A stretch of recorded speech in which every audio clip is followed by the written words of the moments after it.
distribute into communities so that books are available across the country and not just exclusively in some bookshops. Thank you. Here's Simon Mataboke. Thank you, Gail, and good evening, everybody. As said, my name is Simon Mataboke. I'm the National Coordinator of the Bookshop Association of South Africa. Our vision is to encourage and help establish bookshops, particularly in the townships, the villages, and the small towns where you don't have bookshops. And most of our members are servicing the Department of Basic Education, that is the normal schools, with their learner-teacher support material. But it is important that we all change the mindset of how we have been selling books in South Africa to say, how can we do things differently to arrive at a different conclusion, where we will be able to see books being available in areas where they were not available before. But what touched my heart was that I see there are many, many new writers in South Africa. If you listen to SAFM, you listen to Kaya, you'll always find that there are people who have written books. But the problem there is, how do we market these books? How do we get these books out there where the people will be able to access them? And together with David, we came up with this strategy to see how we can do it together with other authors, in order that we have what I may call a provincial reading strategy, which the left hand will be knowing what the right hand is doing in promotion of reading, so that together as a nation we set up a motion of success in reading. Otherwise we may just be busy, everybody writing a book in a corner there and the other one right there. But how are we going to reach the market? That is quite important. And I think with all the stakeholders, Activate, and the publishers, we will be able to succeed. We are engaging with Department of Basic Education, Department of Small Business, to assist us achieve this vision of having bookshops in the township. The townships are awash with bottle stores and taverns. Every second corner that you find, there's a bottle store and a tavern. But those things don't build a nation. And if we have to build a nation, we have to find the right tools at the right places. With all this, David, thank you very much for inviting me to this meeting. And I challenge all who are in this industry to say it is high time that we work together much closely. Even without the assistance of government, we will go to them when we say, this is what we would like to South Africa to look like. And your role can be in this. Thank you very much. Thank you. Simon, bless you. Thank you so much. And to reiterate what Simon has said, I think we all need to work together to make the South Africa that we think we deserve. And we hope there's some very wealthy businessmen out there and women who can stretch their pockets to fund the publication of some very, very worthy books. And I can immediately turn your eyes to 5 new authors that we have at the moment that are in dire need of some financial assistance. To end off, I want to bring David Robbins on board to do a little bit of a Q&A session for those of you that might have some questions, and I'm sure he's well equipped to answer. David, over to you.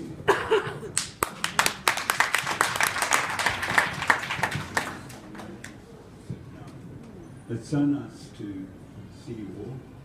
I know most of you, but I haven't the faintest idea what your names are. But we will get there in the end.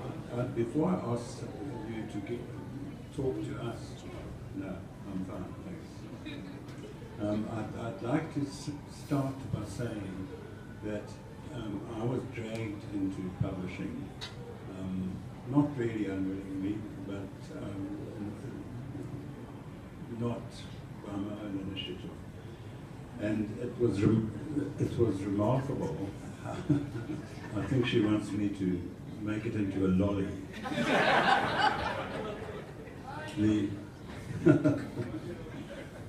I'd like to tell you about me 9 years ago when I got the first manuscript into Porcupine Press that was written by a black person. She was a woman, she was a qualified nurse, and she had written her story about trying to become a doctor. That was her dream, and she went to BITS, and she failed. And she failed for a second time and was excluded. And just exactly how that life kind of panned out. And I thought, this is incredible. I could go for every day for a year into one of our big bookshops and not find that kind of story. And it is those stories that are so remarkably important if we are ever going to build a, and if you like, a decolonized literature, a literature that deals with ordinary South African people. And that has been denied to ordinary South African people for a long time. And our mission is to change that. And we are absolutely convinced that we have so many allies in this country that we'll probably be swamped and something else will happen long after we are no longer around to see it happen. And I hope that that is the case. But just one thing that Gail said was that we need a lot of money for 5 of our new authors. I just want to tell you that I'm not one of those. Now, would anybody like to ask any questions? And I have a whole array of people here who could answer them and help me to answer them. Are there any questions that you'd like to ask? While you're thinking about it, just one more thing. We are very, very keen to launch an imprint of African narratives, which will be called AFNA, Mini Reads. And we want to put books into the marketplace at under 50 Rand. Now, the only way to do that is to actually limit the size. So people who are going to come to me with 150,000 words manuscripts, which is my latest book, and that's why I can't afford to get it edited. But we're looking at books around 20 to 25,000 words. And this is a message to my fellow writers. If you think that you would be able to write about your life or the life of your community or anybody else's life that is local, South African, to help us to build what happened so often in the European countries at least 150 years ago, then come and talk to me. About 150 years ago, Dickens and William Thackeray were selling their books on the streets in chapter installments. Now, come on, let's go through that process. Let's make it something that is not elitist, something that you don't need a degree to participate in. Incidentally, I have no degrees either. And let's just do what is necessary to build a real South African literature. There's so much foundational work that has been done, and what is lacking is the distance between our society, our communities, and what has been achieved literally. So are there any questions? Otherwise I'm going to hand this back. Yes? There's always going to be a question. Okay. How did you select the books that are in the catalogue? How did that process work? Gail?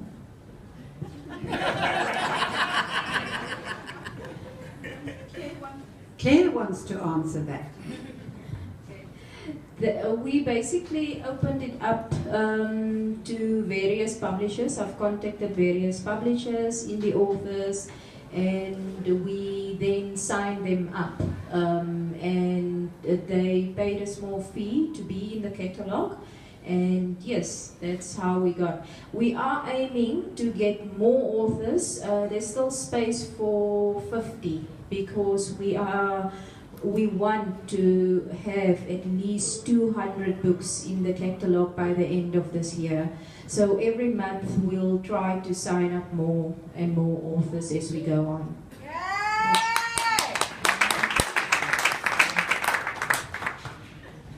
Thank you. The reality is that when you have a catalogue of 200, it's no good just hopefully selling from the same catalogue all the time. So we will take out of the catalogue those books that are not selling and put in new every month. So not 200, but maybe 2, maybe 3 books. Every month will come in as new releases, which will seriously help the people on the ground who are selling them, Simon's bookshops and Activate. There's one other thing that I think I might like to say, and that is that one of the problems in South Africa is that the book trade operates on a kind of a first world or developed world model. And the reality is that we're living in a developing world country. And so the economic realities are of crucial importance to us. In other words, we don't want to go around with a bucky and give books away for nothing. Why don't we want to do that? Because we want to stimulate the economic rewards that can come about from a lively book trade. And so that is an important aspect for us, that we are creating economic opportunities, at the moment very modest, but that is where we want to go. So is there another question? Michael?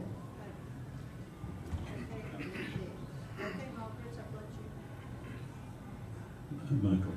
Thank you, David. I wonder if Boasa could tell us a bit more about how they acquire books and how they actually sell them in the places where their outlets are placed. Simon, can you come and answer? Can you repeat your question as I'm going to answer? Would you like me to repeat my question? Yes, please, Michael. Could you please tell us how your members acquire the books that they sell and what strategies they use in this actual selling process in the locations where they are placed?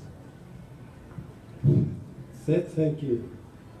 It's a very good question, not because I know the answer. Most of us, as I indicated, we are selling at this point in time. Most are the textbooks essentially. We get them from your established publishers like your Pearson, Macmillan, and all that. But in the shops, we still have selling other books, and we have people who are working for the bookshops, who are going out to the schools and so on.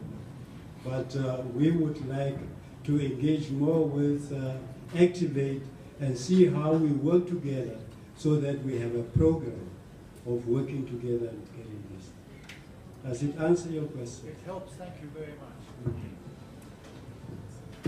I think the bottom line is that what Books Direct is trying to do is to put general books into the market, because the 174 bookshops under Simon's umbrella organisation are ignored by the general booksellers.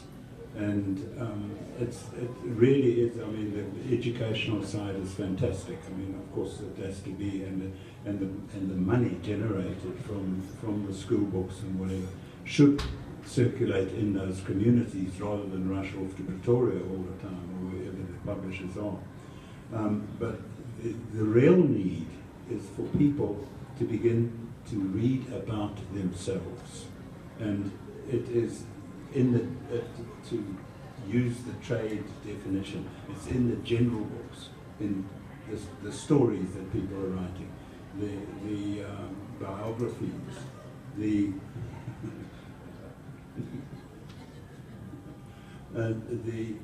memoirs. At the moment, I'm editing 2 memoirs, both by women, and the stories are astonishingly harrowing. And I have just finished a chapter where a young woman seriously ran amok. They said that she had, what's that word? Marginal? No. Personality disorder. Borderline personality disorder. And she ended up in Vescopies in Pretoria. And I have never read anything quite like that. That is absolutely a South African experience, and it should be read by everybody, so that we begin to kind of forge an understanding of ourselves, which can only come through literature, not through electronics. David, I have 2 questions. The answer to the first will decide if I ask the second one. You mentioned 5 authors, up-and-coming young authors who need financial assistance. What ballpark figure are you talking about? 1-line answer, and then I'll ask my second question. 50,000 rand. Per book. Per book. Right. Now, most people who've been part of anything know in reality it's ordinary people who effect the most effective change. You sitting here with people in this room who obviously have some kind of affinity to reading and books, otherwise they wouldn't be here. I'm sure you're sitting with their email addresses too. Everybody can make a commitment here because you identify with this project, that's why you are here. If everybody in this room could donate 100 rand, 150, 200, maximum 200, I'm sure you could publish at least 3 books. I challenge every one of you.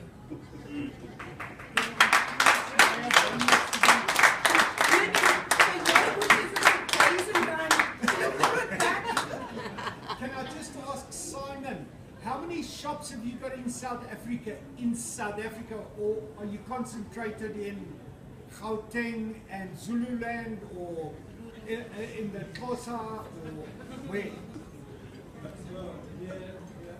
Our members are in all the provinces.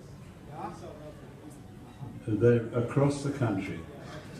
Across the country. Can I just tell you that thanks to Simon, some of the authors we have in this room this evening, he has managed to get library orders of 135 copies of their books into the libraries in Northwest Province. And in fact, the figure is sitting now, I think, at 8 authors. 8 of our authors have sold 135 books into libraries in Northwest. We're still waiting to crack the nut in Gauteng. And just, sorry, a question, where you come in, do you cover the country? Do you have people selling for you? Yes, so what we are doing at the moment, if you can hear me without the mic. Just hang on, it's better. Hang on, Better with it's that. tangled. David, take it off your head.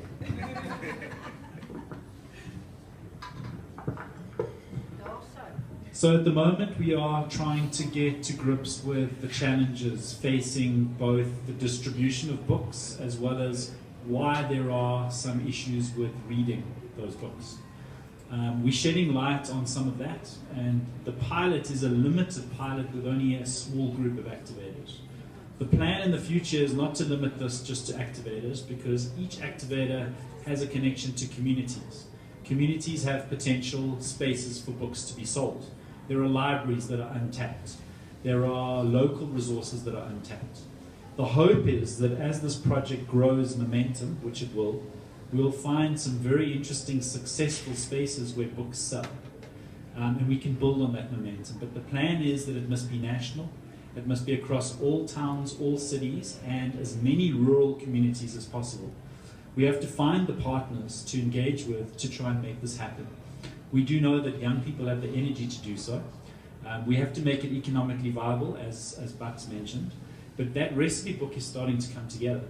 The hope is in the future that this is going to generate thousands and thousands of sales for authors, because there is a distribution system that lies far beyond the bookshops that sit in cities and the limitations that they have. And the hope is that we're not just going to have activators. The hope is that we're going to have a new army of distributors that are finding ways of distributing African authors to African readers. Question, sorry, David, language? I speak Xhosa, Afrikaans, English, and let's say Venda. Can I publish in all the languages? Or Please should I, do. No, wait. Or should I just go for English? Because I've heard nothing about language. David says about women that were struggling. Language. Huge issue. So in our initial findings of the project so far, if a book was published in a mother tongue, the potential readership would grow exponentially. So it's already telling us the answer to your question. We should be publishing across multiple languages. So, but you looking at an area, if I give you a book in Xhosa, you'll take it to the Transkei. Correct, yes. So the distributors would be picking the book in local language. Yeah. The catalogue should be in local language. But this all lies ahead. Yeah. We only had the bucks to publish 50 in English. You wanted to ask I don't me. have one. I can't read English. Dis jou probleem.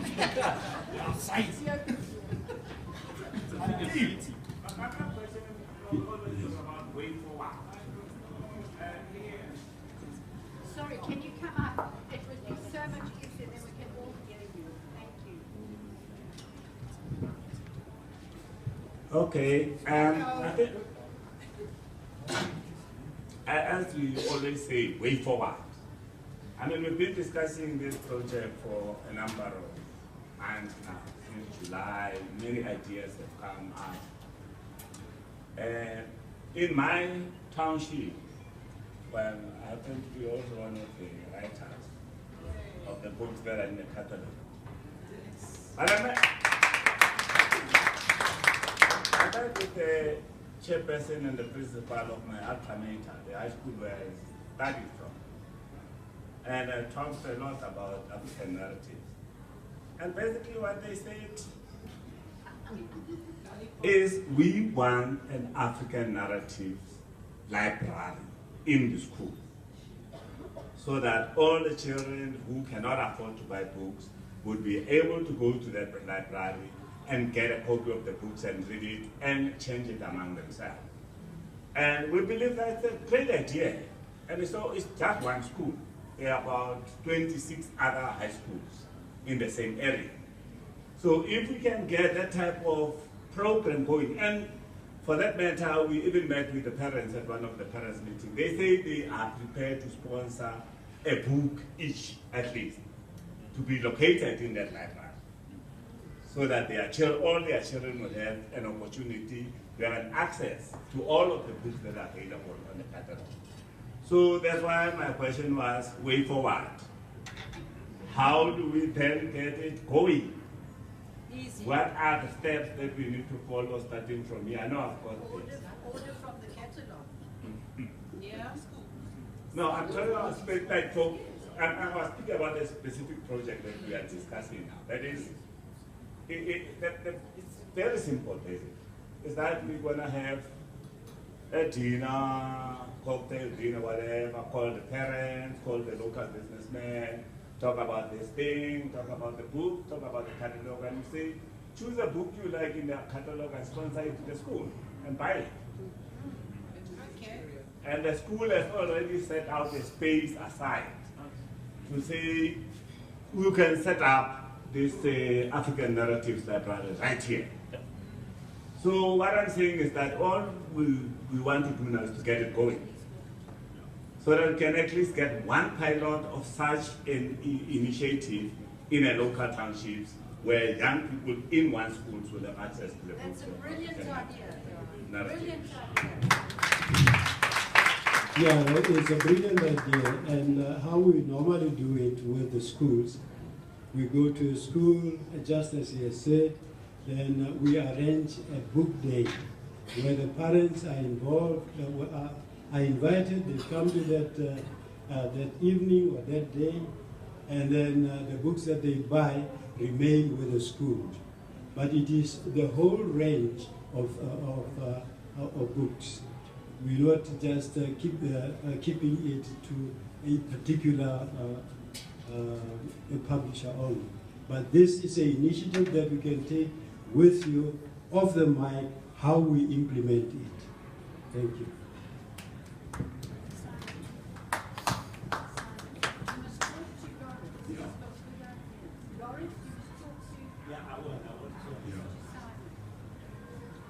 Yes. I think I have two questions. So my first question is how. So hi everyone. So my question is, how do we integrate local literature into school curriculums?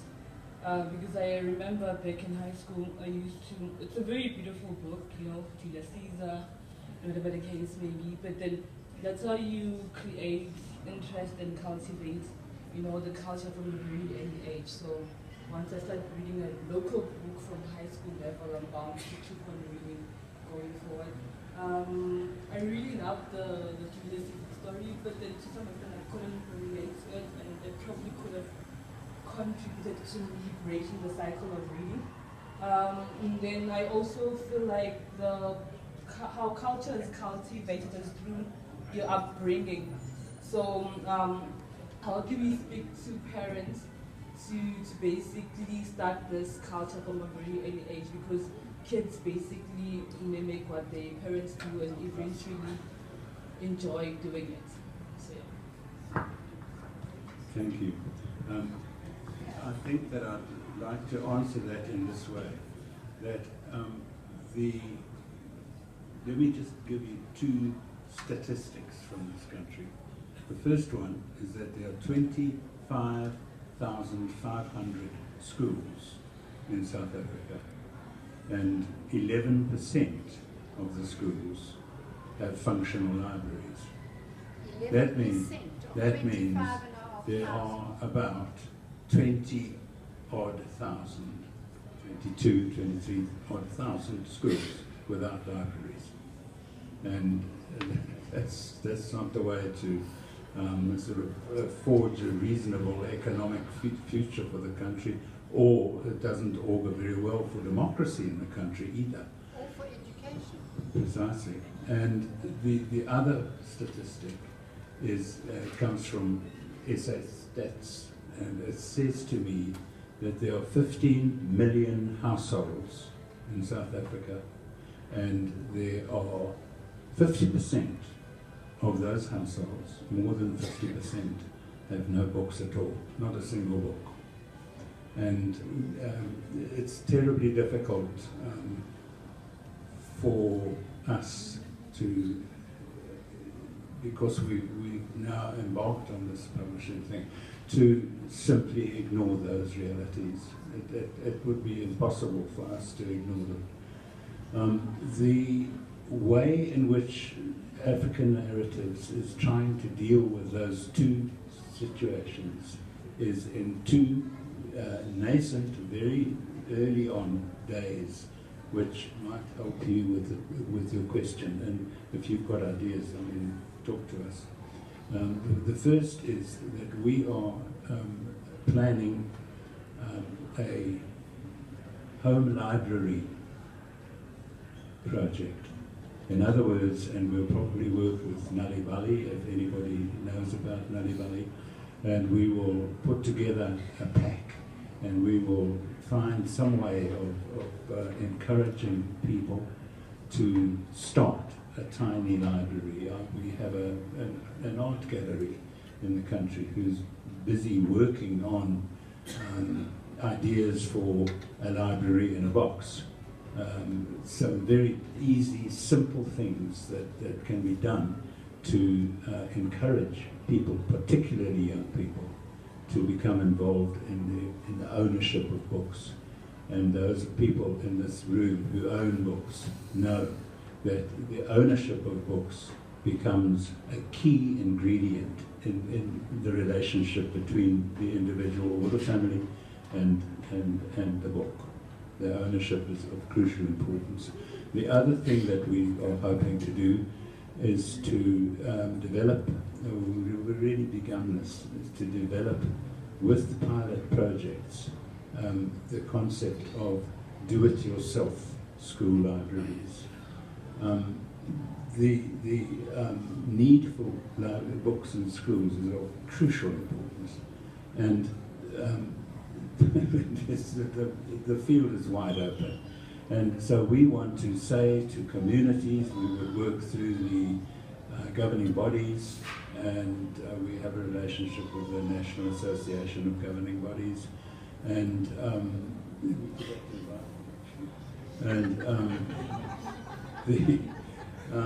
the idea would be to mobilize communities around school libraries. There are huge amounts of things that can be done. And you know, one of the really satisfying things about living in the country now is that in spite of the gap, the way in which the legislation has been formulated for corporates is that they have to actually do something about it. And it's a matter of presenting what we are trying to do so that we can take some of these things to scale. And instead of having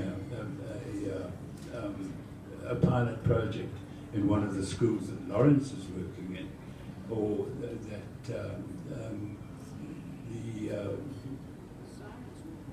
Simon, yeah, no, is to actually take it to so many more schools, because I can remember Simon and us went to a workshop run by the Gauteng Department of Education, and of which not a single person pitched to the meeting that they had called. And they spoke to us about the idea of the state then, which is about 2 years ago, probably late 2015, and they were going to put in place 1,000 libraries in the schools. Do you remember that, Simon? Yeah. And nothing's happened. Nothing's happened. And it's time. And what is also so exciting about South Africa is that people are realizing that civil society has real, genuine power. And I find that invigorating. And so that's the other project. And both of them address directly what you're doing. So you must give us your contact details. Can I just say, in our catalogue, we've got 13 pages of children's books, okay, through Nali Bali, which focuses on early childhood development, they have many, many more.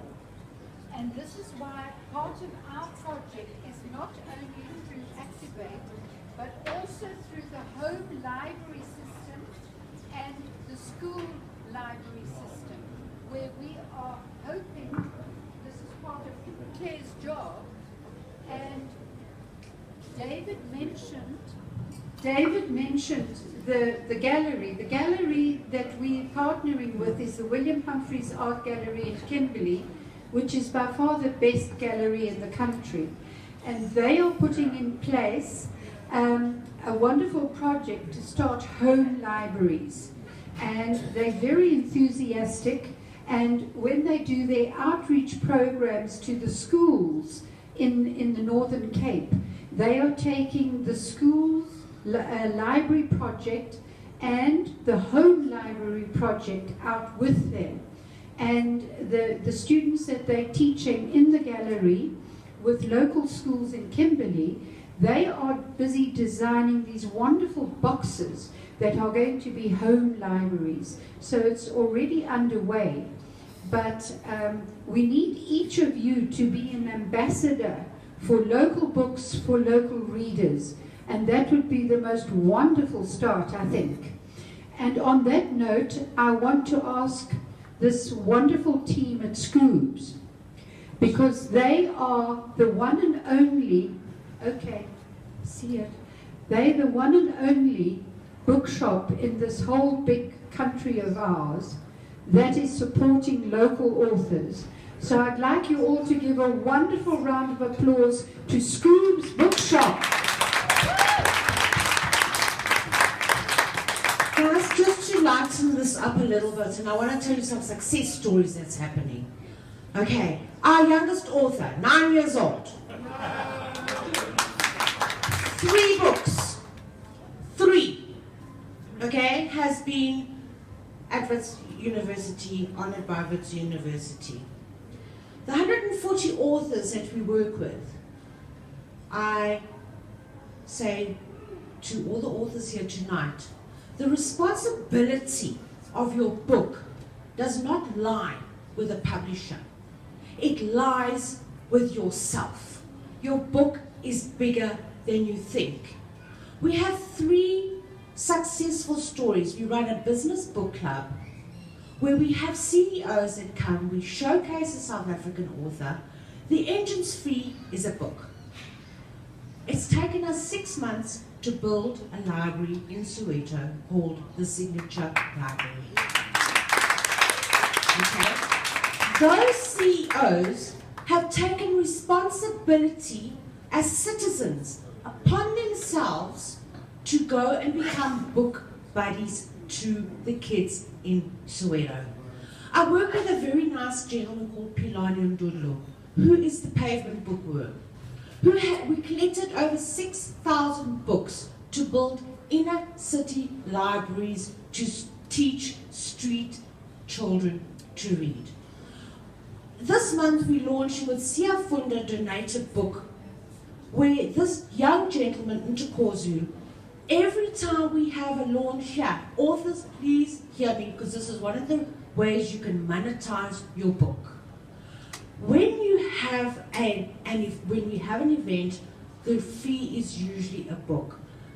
Ntukozu is going around rural areas, and we are building rural libraries, as Gail has mentioned, in small capacities. The books are getting collected at events. Authors need to take responsibility for their own books. What is the message in your book that you want to get across? When you step into that platform, which you can have at Scoops at no cost, you can run an event yourself at no cost with the message that you want to get across. Remember, whoever you invite, we all sit on books that we don't need. We know that books are sadly a luxury where they should be deemed a necessity. Responsible citizens pay it forward. Bring the books to us. We know where to go and get them. We know where to go and give them to. The Siafunda Trust has showcased, and we're looking at the Gogos, all those children that are being sent back to their Gogos in the homeland, where the Gogos can't even read. How are you going to start to read in a family when your own moms and dads and your Gogos cannot read? How do we change that? And I love that question for you, darling, because these authors that are taking responsibilities are stepping up and saying, here are the books. We are finding the book buddies in the rural areas that are not only teaching the children to read, but they're teaching the adults to read. As responsible South Africans, that on ground level is groundbreaking. They cannot afford the books. The rest for money for publishing, and we do it here at Scoobs. Let me tell you, the authors that we have launched make money, guys. More than the published big authors from overseas. They are actually monetizing their books. If you want to come and join us and have a chat with us once a month, it is our independent author networking where we share these ideas. Authors step up, citizens step up. Let's teach our people to read. I hate institutions. I hate them with a passion. Educational institutions, political institutions, I mean, they just don't work for me. They really don't work for me. We need to take cognizance of ourselves and teach our own people. I read 300 books a year, and no educational institution in the world can give me the education that I've received from the books that I have read, from the authors that have written them. And I thank the authors for my education. Now, if that doesn't give you a little bit of light as a person that has had an opportunity to have an education, I received more education from the authors that have written books than from the educational institution that I went to school in. So take responsibility, South Africans, to teach our people to read and love books.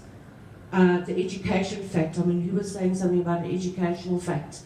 That is where our education starts, honey. Start at home. Our bonding, you guys, I mean, I know the Africans used to tell stories at their knees. Your Gogo used to tell a story at your knees, and those have been passed on and passed on. Now we can do it via books, and that is where your education starts, at home, reading to your children. Please, the imagination for a child is crucial between the ages of 0 to 6 years old. And Claire and Gail and Dave have been imperatively strong in getting this out to people and showcasing South African authors. And I applaud them tonight. I applaud Porcupine Press, Gail, Books Direct, all you guys that are here. The gentleman that's got all these African stores. I need to speak to you, Saya. Simon! I've got plenty books for you. Partnership with us, darling. We know where we're going with literature. Thanks, guys.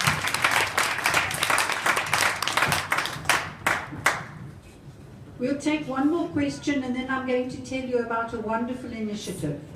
Fantastic. Thank you so much, Gail. It's a very good question. I like to call it the hunger question. So I do need more food, actually, as you can see. I'm one of the authors that is featured in the thing, so I thank you so much, Claire, for your initiative, and I thank Porcupine Press and everybody who's worked on this. I really appreciate it. My question is very simple. A lot has been said today, but I'm wanting to know from Scoob's Books, how do we get our books in here? What is like the process that we have to take?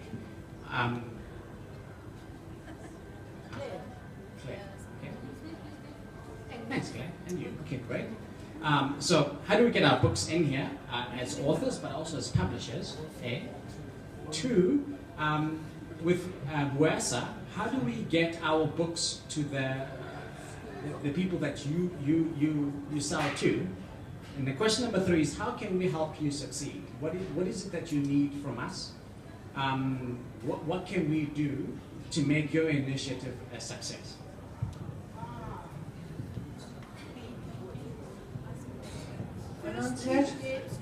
Quick, come and see me. Come and see me. It is easy as that. Come and talk to me. If you've got a message, we can put your book in the store. It's that easy.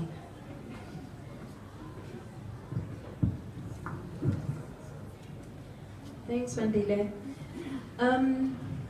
What can you do? That's a very good question. I need everyone's support to make this a success. We do have order forms available at the back there. So if any one of you are interested in any of the books that's listed in the catalogue, there is a copy of the catalogue. You can look through it. There is an order form, and you can just place your order and we will send the book to you. The other thing is word of mouth. Tell all your friends, write to friends, as many people as possible. Yeah, and as far as wide, yeah, you can just, they can contact me, they put it out on Facebook, wherever, social media, and promote it as far and wide as possible. Thanks. Donate money. Yes. And yeah, I need to speak to Deborah, and if there's any authors available, come and see me, and I can look at your book. We do have we assess the content that we put in the books. We don't take on any type of book. So we do have a strict content, the selection process, and yeah. So if there's authors here, please come and see me afterwards so that we can see if we can sign you up. Thanks. Thanks. I think mine is simple, really. Two, the first thing is that one of the challenges that we're having in the background is getting the books to the young people, because there's a huge cost attached to that. Because once an order has been placed, it needs to be delivered to that individual who sold it, and obviously on to the person who bought the book. So if we can somehow be able to reduce those costs in the background, maybe someone who's got a courier company, because that's going to be one of the backbones of this project succeeding, making sure that we manage those transportation and logistics costs. And then secondly, up and coming authors and people who have already published is to be able to make a compromise on the fee that you charge for the book, the price. Because one of the things that is coming through, because of the communities that we are serving as well, is once the cost, in all likelihood, is above 100 Rand, then it becomes too expensive for the person to buy, because they've got to make that trade-off at times between a book and maybe buying a meal or whatever the case may be. So make sure that the costs are below that level. So you could do that as well. Thank you. Right, now we have the Piece de Resistance. There's a wonderful organization on the West Rand, and those lads are going to come and talk to you now. They are the Underground Library, and here is Neo to talk to you about the Underground Library. Okay, good evening everybody. I have a question, sorry, yeah. Oh, no, but you're going to talk about your organization. Oh, okay. And your question. Yeah, yes. Okay, yeah, I'm from Mosaking Township, somewhere in the West Rand. I'm Neo Mateza. There was a post-test march in our township, and then the library was banned because of service delivery issues. So we were left with no library. So me and my team right there in the corner there, yes. We own an organization, and then in our organization we started a project of the underground library, whereby we collected books around the townships, door to door, something like that. And then we started our own underground library for the youth and the students in our community. Yes, something like that. Yeah, I want to end it there because it's a long story. So my question is, okay, we have been working with African narratives since 2015 when the library was banned. And, yeah. So my question is, how, Mr. Robbins, do we get the books which are to be sold to or community, there in our community, because of, in our community we had a problem with young people and reading. In our community, people, they don't read at all. That is what we dealt with Mr. Roberts 2 years ago. We had non-readers, something like that. Very, very less percentages of readers. So now it has grown because of the underground library and our developments, our small programs that we do, like book clubs and spelling bee competitions, something like that. So yeah, we have readers now. We do have some kind of committed young people who are willing to write and learn and something like that. So my question is, how do we get young, because young people now, they want to own books. They want to own books because we have been engaged with them in reading. So how do we get the books in our township for young people to own, to sell, for them to have books? Because it's been like a long time for us since we've been waiting for the book chain, our project with Mr.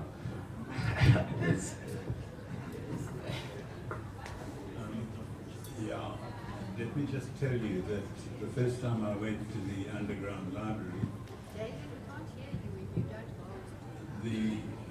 what I saw first was a drawing of a fire on the wall of the township house that the underground library is situated in, and underneath there was this slogan, there's a worse crime than burning books, and that is not reading them. And it's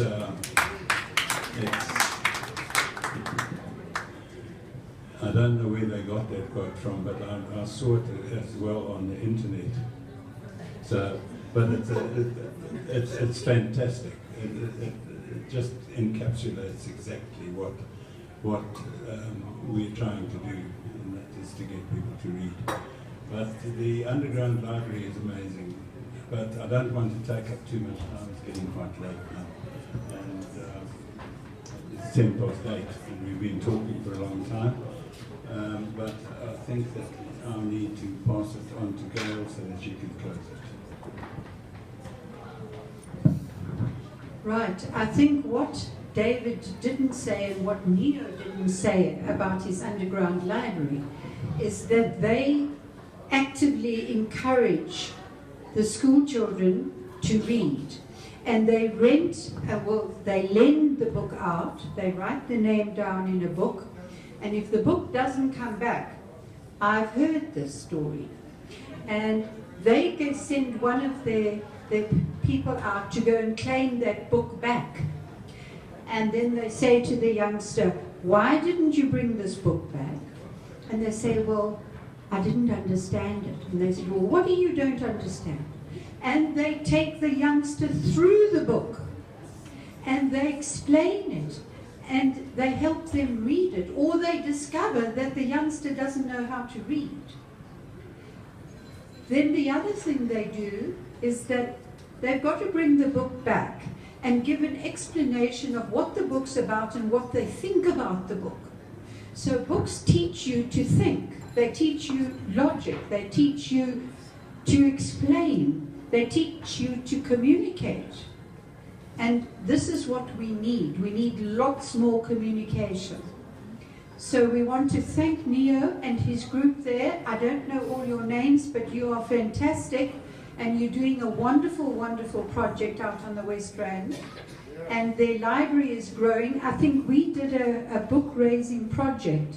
And we've still got a box of books for you.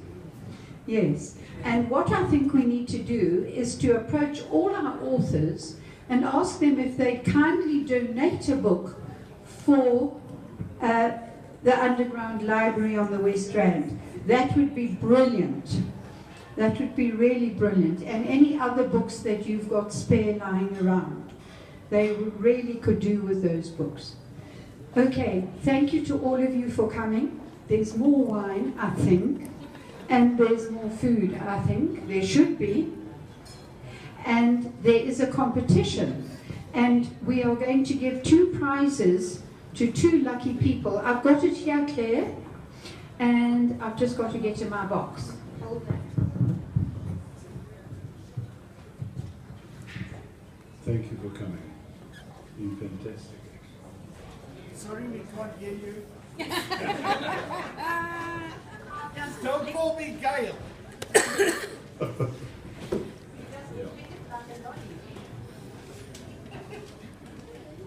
Right, we're going to choose another outfit here.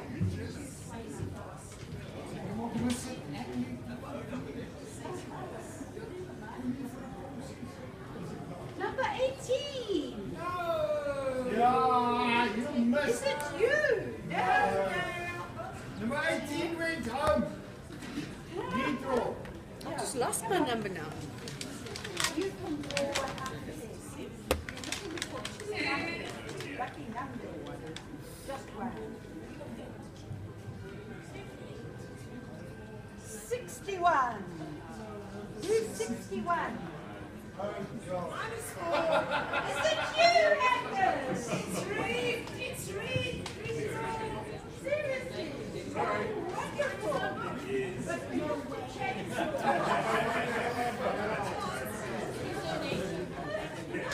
I have no copy of my book.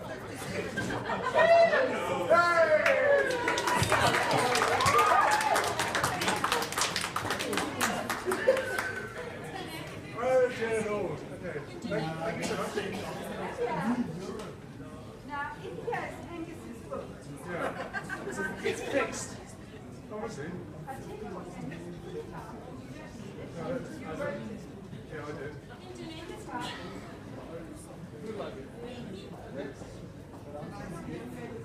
Let's do like a bride's bouquet.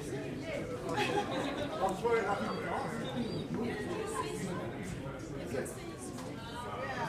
Thank you so much. Yay!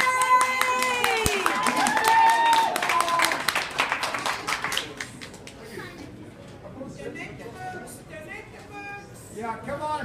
We're waiting for the book. Donate the books. Any no. 33. Who's got 33? Who's got 33? Aha! That's all kind of lovely book.